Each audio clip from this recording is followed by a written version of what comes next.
민수기, 구약성경 민수기 제21장 4절로 9절의 말씀입니다.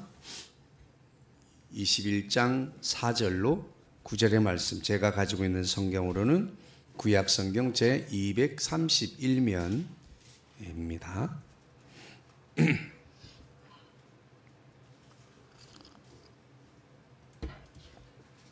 네, 다 찾으셨으면 우리 마음도 속도도 맞춰서 4절부터 9절까지 함께 읽겠습니다. 시작.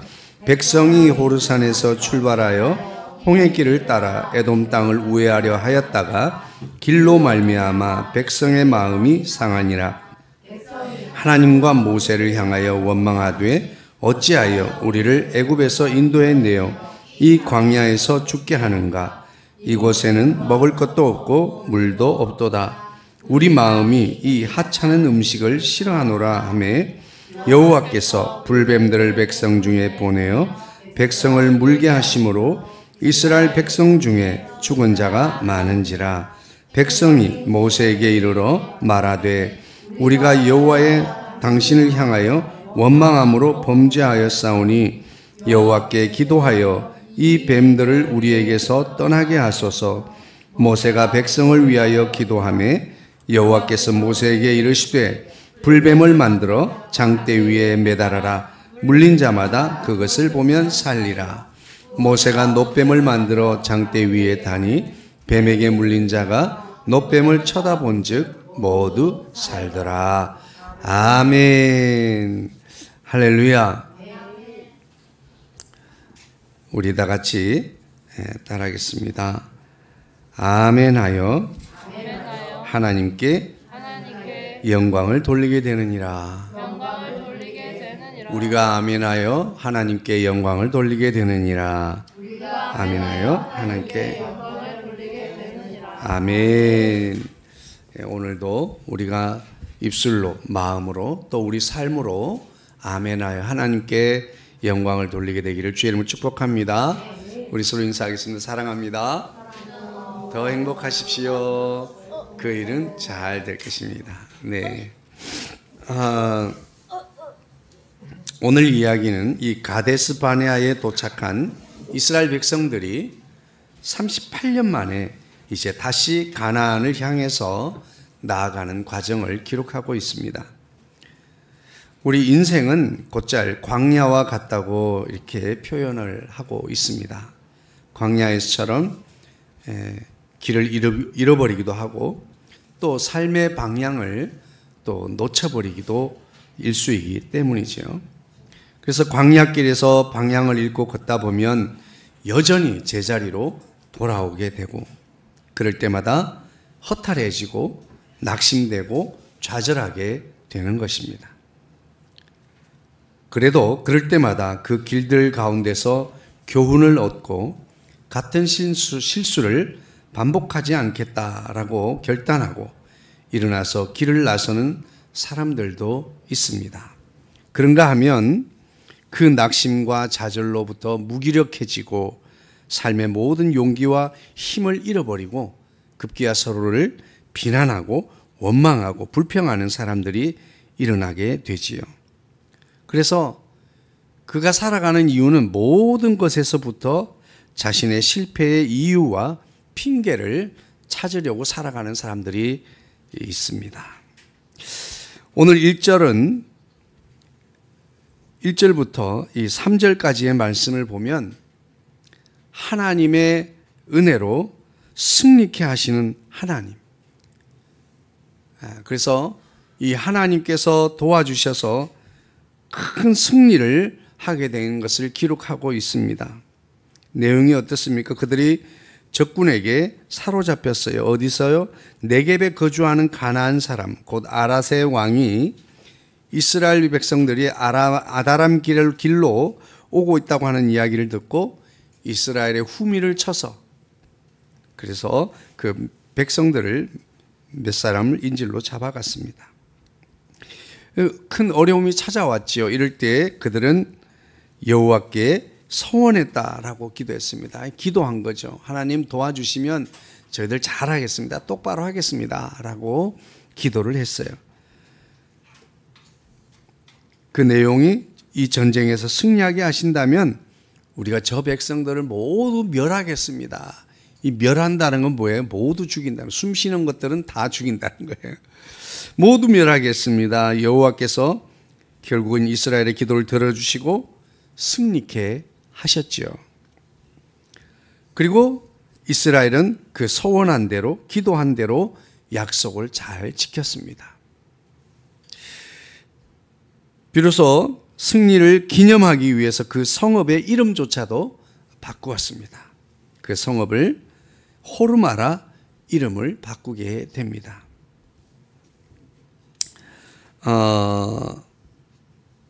이 정도 되면 하나님 앞에 감사할 게 많이 있죠.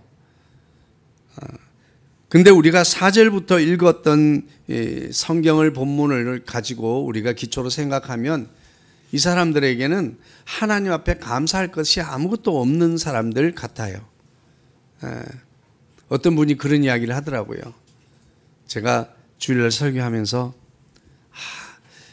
은혜가 무엇인가, 내가 받은 은혜가 무엇인가를 기록하려고 무엇이 생기고 무엇을 또 해내고 여러 가지 손꼽으면서 은혜를 적다 보니까 그것들만이 은혜라고 생각했는데 어느 순간 지나온 모든 것들, 매 순간순간이 하나님의 은혜였습니다라고 고백했는데 그것에 크게 감동하고 공감하고 은혜를 받았다는 이야기를 들었습니다.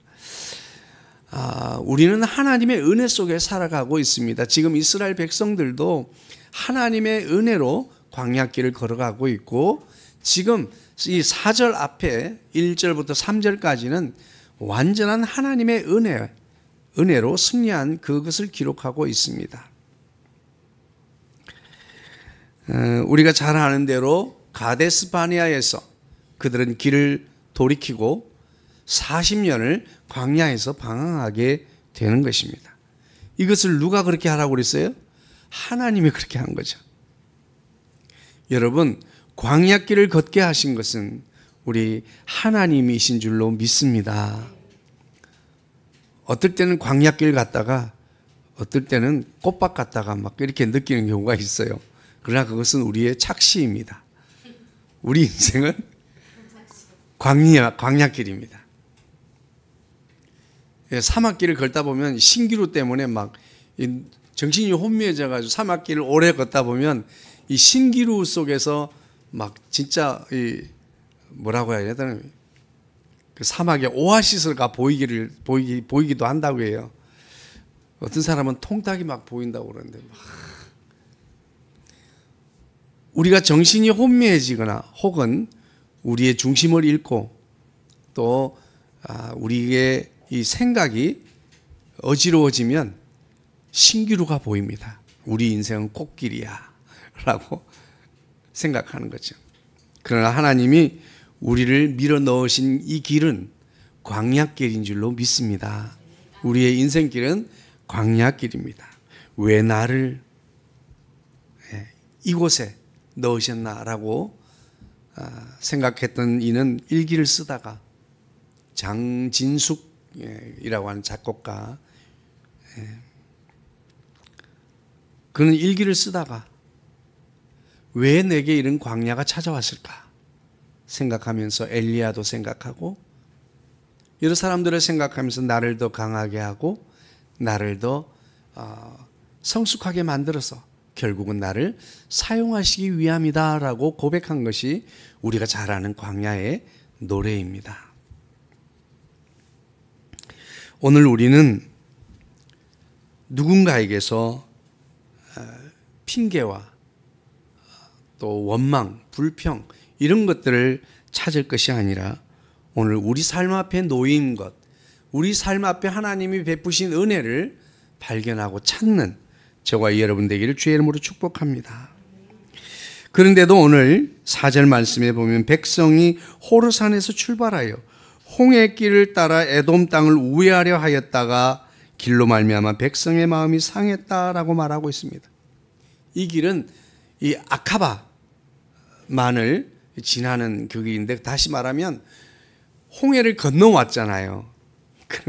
지금 이 백성이 호르산에서 출발해서 가데스 바네사에서 출발해서 다시 위로 가나안을 향해 올라가는 게 아니라 해변을 따라 내려오면서 우리가 건넜던 홍해에서 건너가는 게 아니라 홍해의 해변을 따라서 밑으로 내려오면 이 아카바만이 나옵니다. 아카바까지 이렇게 내려오는데, 그 우리가 잘 아는 이렇게 뾰족하게 생긴 길을 따라 걸어가고 있다는 것을 느끼는 순간 확 속에서 천불이 올라오기 시작합니다.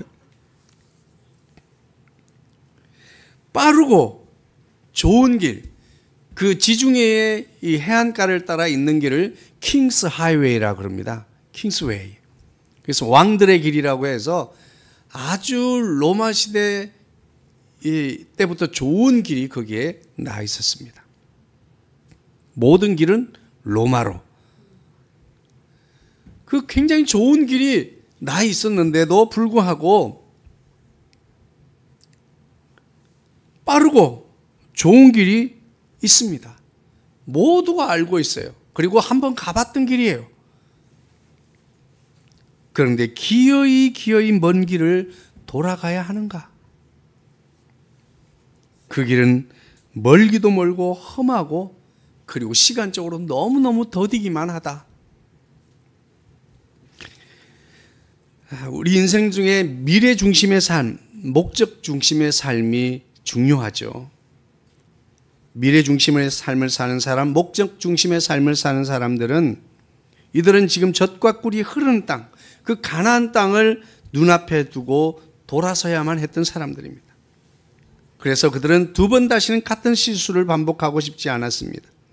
온통 그들의 중심은 그들의 목적지 가나안에 있었습니다.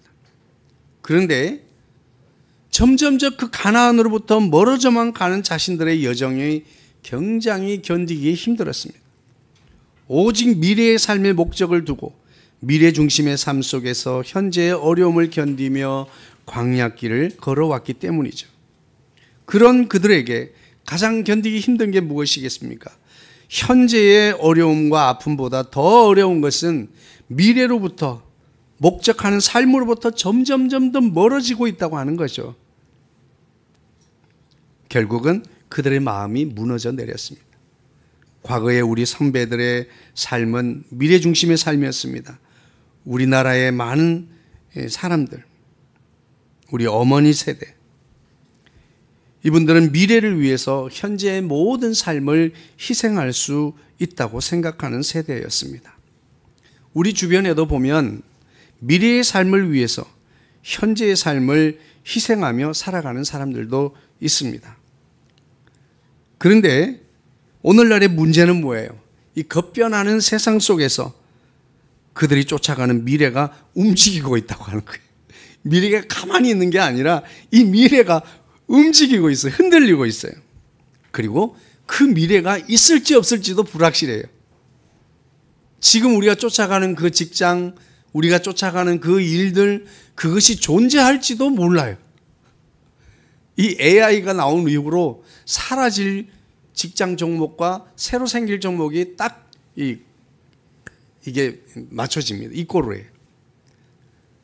한 5분의 1이 없어지고 5분의 1이 새로 생길 것이라고 해요, 직장이.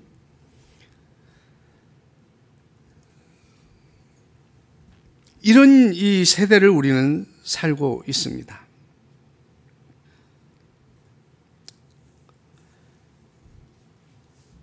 마찬가지로 오늘 이 광야길을 걸었던 이스라엘 백성들의 미래가 사라져 버린 거예요. 더 멀어져 버렸습니다. 결국 그들은 자신들의 삶의 목적, 삶의 방향이 사라졌다고 동일시하게 됐습니다. 이런 일은 우리 사회에서도 지금 큰 문제가 되고 있습니다. 그랬더니 일어나는 모습이 뭐였습니까? 5절입니다. 백성이 다 같이 읽어볼까요? 시작. 백성이 하나님과 모세를 향하여 원망하되 어찌하여 우리를 애굽에서 인도해 내어 이 광야에서 죽게 하는가? 이곳에는 먹을 것도 없고 물도 없도다. 우리 마음이 하찮은 음식을 싫어하노라. 향하여 밑줄 짝, 하찮은 음식 밑줄 짝. 이 향하여는 누구누구를 향하여라고 하는 뜻도 있고, 하지만 이 문맥상으로 보면 원어적인 의미는 대항하다라고 하는 의미가 있습니다. 한마디로 자신을 이끌어온 지도자 또 하나님에 대해서 대항하여 말하되 이렇게 말하고 있습니다. 원망하되는 말하였다 이런 뜻이에요. 대항하여 말했다. 왜 우리를 애굽에서 가만 내버려 두지 구원했습니까? 이 광야에서 우리를 죽게 하려고 그랬습니까? 이곳에는 먹을 것도 없고 물도 없지 않은가? 하찮은 음식은 우리의 마음에 들지도 않는다. 여러분, 광야에 음식이 없는 것도 알았습니다. 물도 없는 것도 알았습니다. 그런데 그곳에서 하나님은 길이 없는 곳에서 길을 내시고 물이 없는 곳에서 반석에서 물을 내시고 먹을 양식이 없는 그곳에 하늘에서 만나를 내려주셔서 그들이 처음 만나를 대할 때 꿀맛이라고 그랬습니다. 고기가 먹고 싶다고 그래서 메추라기를 보내주셨습니다. 이 모든 것은 하나님의 특별한 은혜입니다. 그런데 이 특별한 은혜가 매일매일 지속되고 반복되다 보니까 은혜는 잊어먹었습니다. 온데간데가 없어요. 우리가 매일 먹는 밥과 같이 오늘은 뭐 별식이 없나? 그런데 별식이 있을 수가 없는 그 환경, 거기서 결국은 하찮은 음식, 쓰레기 같은 음식이 되어버렸습니다. 하나님의 특별한 은혜가 왜 하찮게 되었을까? 왜 쓰레기가 되었을까? 더 나은 미래를 위해서 현재의 어려움, 현실의 냉혹함, 구차함, 불편함 등은 참을 수 있습니다. 그런데 그 미래를 향해 달려가고 있는데 그 미래와 목적지가 점점 더 멀어지기만 합니다. 그때 지금 내가 무엇을 하고 있나 하는 자기 삶에 의문이 생깁니다. 과연 현재 나의 삶이 바른 길로 가고 있는 것일까? 그리고 자신이 걸어왔던 모든 길이 올바른 길이었을까? 자신의 삶을 심지어 격려하고 독려했던 사람들에게 원망하는 마음, 불평하는 마음들이 솟아오르게 됩니다. 그들의 이 불평과 원망은 지극히 기본적인 인간의 욕구, 본능으로부터 시작되었습니다. 우리의 기본적인 본능은 우리 이성 가운데, 은혜 가운데 제어되어야 할 것입니다. 그렇지만 이들의 미래가 불투명해지자 굳이 내가 이렇게 살 이유가 있는가 하는 생각에 이르게 됩니다. 그리고 현재의 삶에 집중하자라고 생각을 합니다. 절제하며 참아왔던 동물적인 본능이 일어나게 됩니다. 살아나게 된 거예요. 숨죽이고 있던 본능이 살아났습니다. 결국 그 본능이 이끄는 대로 살아가게 된다면 그 길에 결국은 죄로 연결될 수밖에 없습니다. 그 죄로 인해서 하나님과 멀어지게 되고 또 다른 죄를 낳게 되는 것이죠. 하나님은 그 백성 중에 불뱀을 보내셨습니다. 누가 보내셨어요? 하나님께서 보내셨습니다. 6절 말씀에 여호와께서 불뱀들을 백성 중에 보내어 백성을 물게 하심으로 이스라엘 백성 중에 죽은 자가 많다. 그 모든 되어진 일은 하나님의 이 방임, 또 허락, 또 인정 가운데서 일어나는 일들이지요. 그것이 우리를 성장하게 하기 위해서, 강하게 하기 위해서, 훈련하기 위해서, 시험하기 위해 여러 가지 이유가 있겠으나 결국은 우리를 잘되게 하기 위해서이지만 그 모든 일어나는 일들은 하나님께서 하셨다라고 하는 겁니다. 이 뱀은 불뱀이라고 되어 있지만 정확한 뜻은 불타는 뱀이라고 표현하고 있습니다. 불타는 뱀. 왜 불타는 뱀이라고 했을까? 그것은 그 뱀의 등에 빨간 점이 있었기 때문이랍니다. 이 뱀은 독사의 일종으로 물리게 되면 온몸에 독이 퍼지고 급기야 사망하게 되는 그런 무서운 뱀입니다. 뱀에게 물렸습니다. 독이 점점점 온몸으로 퍼져갑니다. 죽음이 내게 점점 다가오는 것 같아요. 사람들은 아우성을 칩니다. 죽겠다고, 못 살겠다고.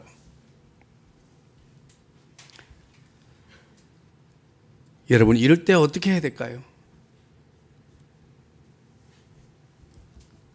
그때 그들은 올바른 답을 찾았습니다. 백성이 모세에게 이르러 말합니다. 우리가 여호와와 당신께 향하여 원망함으로 범죄하였다. 회개합니다. 그래서 기도를 요청해서 이 뱀들을 우리에게 떠나게 해 주십시오. 그들의 요구대로 모세는 기도했습니다.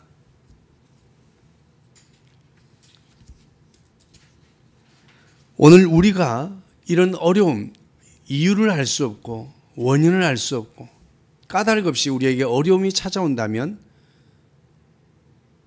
나를 독려하고 나를 격려했던 사람들에게 원망하고 불평하는 것이 아니라 오늘 우리를 돌아보아야 될 줄로 믿습니다. 하나님을 향하여 회개하고 기도해야 될 줄로 믿습니다. 마침내 하나님께서는 그들에게 구원의 길을 열어주십니다. 살 길을 열어주십니다. 8절과 9절 우리 함께 읽겠습니다. 시작. 여호와께서 모세에게 이르시되 불뱀을 만들어 장대 위에 매달아라. 물린 자마다 그것을 보면 살리라. 모세가 놋뱀을 만들어 장대 위에 다니 뱀에게 물린 자가 놋뱀을 쳐다본 적 모두 살더라. 하나님은 십계명을 통해서 우상을 어떤 형상이든지 만들지 말라고 하셨습니다. 그럼에도 불구하고 이것을 만들라고 한 이유는 무엇일까요? 바로 죽어가고 있는 사람, 온몸에 사망의 독이 퍼져가고 있는 사람들에게 최소한의 그 사람이 할 수 있는 살 길을 열어주기 위해서입니다. 지금 온몸에 독이 퍼져가는 그 사람, 죽음이 시시각각으로 다가오고 있는 그 사람이 할 수 있는 게 뭐가 있을까요? 없어요. 오늘 저와 여러분도 마찬가지입니다. 아니요, 우리 교회 밖에 있는 모든 사람들도 마찬가지입니다. 사망이 시시각각으로 다가옵니다. 아니, 내가 이렇게 몸이 건강하고 헬스에서 운동을 하고 뭐 건강하게 살고 있는 것 같지만 사실은 죄의 독이 온몸에 퍼져가고 있는 것입니다. 결국은 그 온몸에 독이 퍼지고 그는 사망하게 될 것입니다. 그래서 우리는 살아있는 것 같지만 사실은 주님은 우리를 향해서 죽은 자라 이렇게 말했습니다. 살아가면서 본능이 지배하는 삶을 살아가던 우리에게 하나님께서는 본능을 제한하는 삶으로 우리를 초청하고 인도하여 주십니다. 바로 그곳에서 오직 예수 그리스도를 바라보게 해 주시는 것입니다. 그곳에서 우리를 부욕해 하시고 우리를 자녀 삼아 주시고 친구가 되어 주시고 우리를 사랑해 주시는 분이신 줄로 믿습니다. 요한복음 제3장 14절로부터 18절의 말씀에 14절 모세가 광야에서 뱀을 든 것 같이 인자도 들려야 하리니 이는 왜 그렇게 했느냐 하면 그를 믿는 자마다 영생을 얻게 하려 하심이라. 죽음에서 독이 퍼져 죽어가는 그에게서 영원한 생명을 주시기 위해서. 그래서 3장 16절 말씀 하나님이 세상을 이처럼 사랑하사 독생자를 주셨으니 이는 그를 믿는 자마다 멸망하지 않고 영생을 얻게 하려 하심이라. 하나님이 그 아들을 세상에 보내신 것은 세상을 심판하려 하심이 아니요 그로 말미암아 세상이 구원을 받게 하려 하심이라. 18절 그를 믿는 자는 심판을 받지 아니하는 것이요 믿지 아니하는 자는 하나님의 독생자의 이름을 믿지 아니하므로 벌써 심판을 받은 것이니라. 하나님이 심판하시는 것이 아니라 이미 그 독에 물린 독이 퍼져가고 있는 그 상태 그대로 놓여있게 된 것이 사망에 이르게 되는 심판을 받은 것이다 라고 말씀하고 있는 것입니다. 할렐루야. 오늘 성경이 우리에게 주는 교훈이 무엇입니까?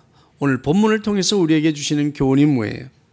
첫 번째, 하나님의 은혜에 늘 감사로 순종해야 한다는 것을 우리에게 말씀해 주고 있어요.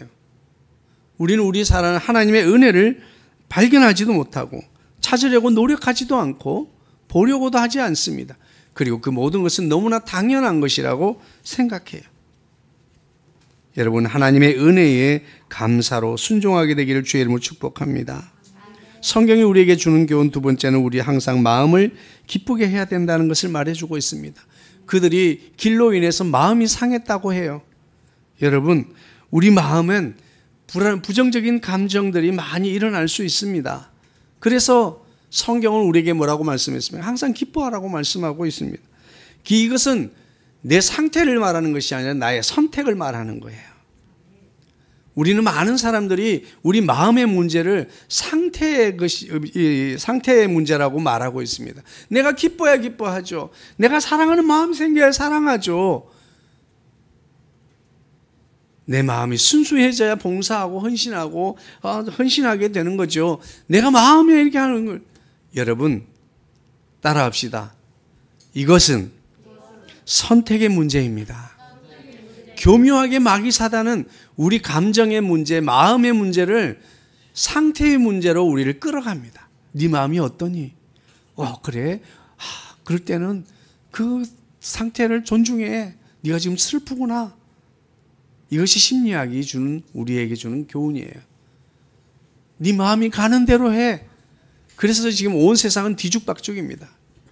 어른도 없고 애도 없고 남자도 없고 여자도 없고 부부 유별, 부의부강 이런 거 아무것도 없어요. 삼강오륜도 모르는, 그야말로 옛날에 어떤 때 삼강오륜 말을 했습니까? 삼강오륜이라는 말은 인간의 가장 기본적인 것을 말하는 거예요. 군의신강, 부의부강, 자위자강. 오늘 우리가 하나님 앞에서 진짜 삼강오륜도 모르는 무무 같은 자식이 된 거예요.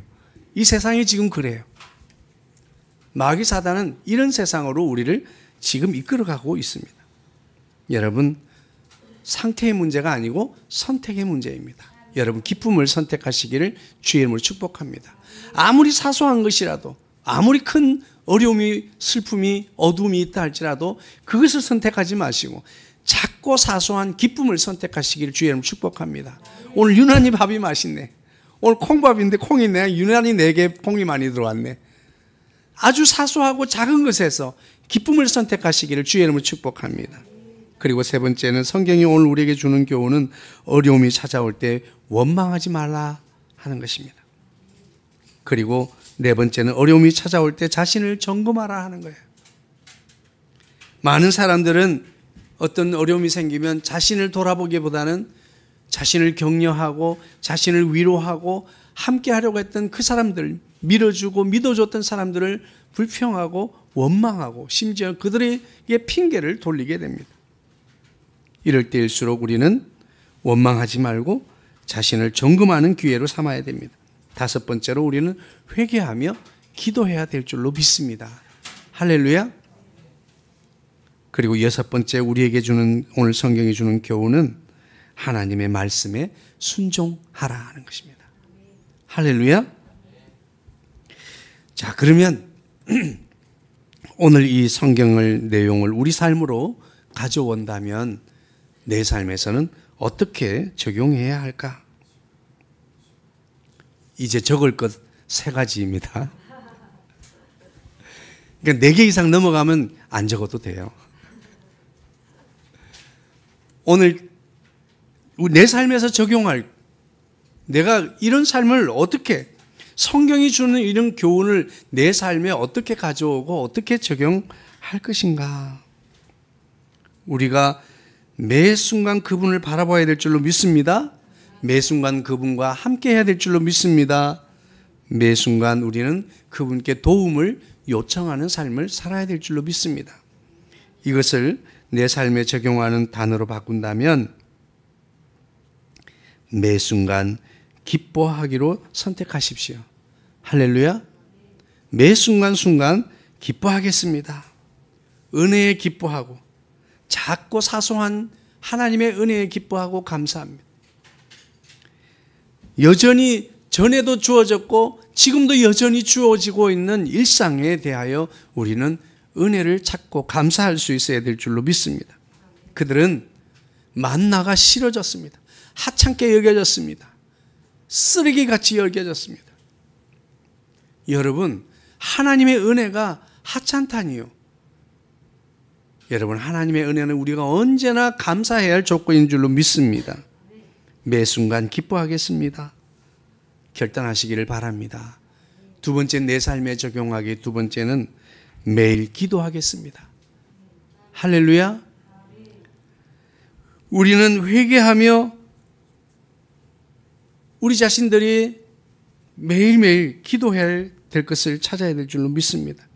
회개하며 도움을 구해야 합니다. 잘못했습니다. 도와주세요. 이런 어려움이 있습니다. 원치 않는, 이해되지 않는 일들이 생겼습니다. 어떻게 하면 좋을까요? 도움을 구해야 될 줄로 믿습니다.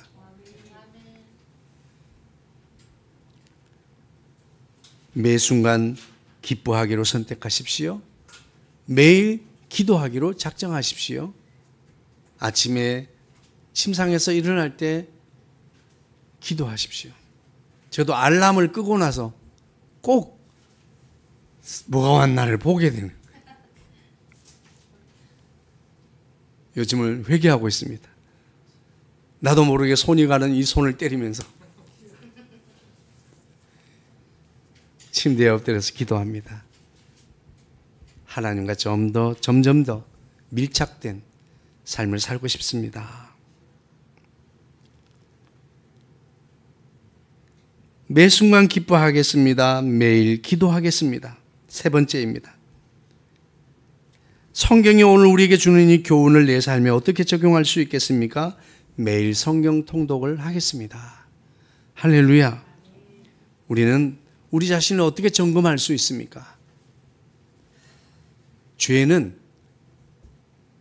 하나님의 관역에서 비껴나간 상태를 말합니다.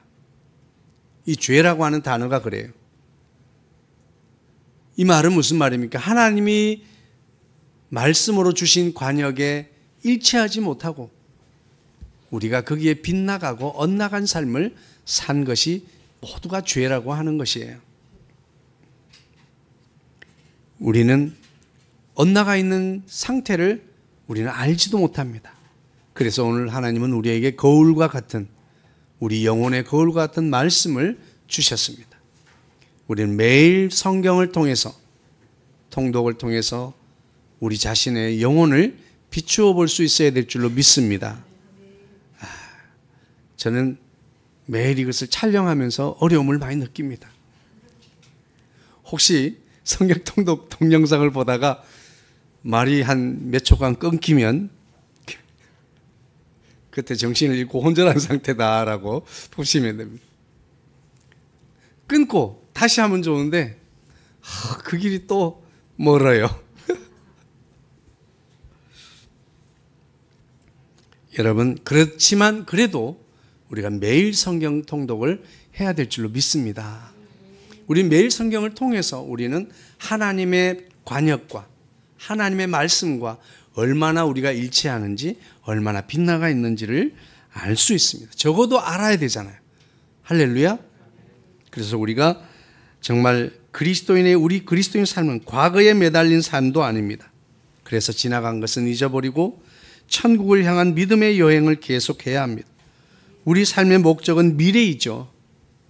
천국입니다. 구원입니다. 하지만 그 미래에 집중하고 현재를 무시하는 삶을 우리가 과연 살아야 할까? 그것 또한 옳지 않다고 많은 이 자기 관리, 자기 발전을 가르치는 사람들이 말합니다. 미래 중심의 미래 지향적인 삶을 살다 보면 현재를 희생하게 하는데, 여러분, 우리가 천국을 향한 삶을 산다고, 신앙의 삶을 산다고 현재를 희생하라는 뜻은 아닙니다. 무시하라는 뜻은 아니에요. 하지만 이 광야로 부른 우리를 인도하신 그 하나님을 바라보라고 하는 것이에요. 우리가 현재의 삶에 집중하며 살아가지만 현재에서 항상 우리가 행복을 찾는 것은 광야로 밀어넣으신 그 하나님이 과거에도 함께 하셨고 지금도 함께 하시고 뿐만 아니라 이 광야에서 여전히 만나를 내려주시고 여전히 메추라기를 보내주시고 여전히 우리를 그 먼 길이지만 이끌고 있다고 하는 사실에 우리는 기뻐하고 감사하고 기도하고 우리는 말씀에 순종해야 될 줄로 믿습니다. 그래서 오늘 저와 여러분 이 광야 같은 길을 한탄하고 원망하며 시간을 보내기보다는 오늘도 내 삶 가운데 역사하시는 하나님 앞에 우리의 모든 시선을 집중하고 그분으로 인해 기뻐하고 감사하는 행복한 삶, 너는 행복자라고 하신 그 하나님을 신뢰하고 그분을 따라갈 수 있게 되기를 주의 이름으로 축복합니다. 사랑 많으신 주님 감사합니다.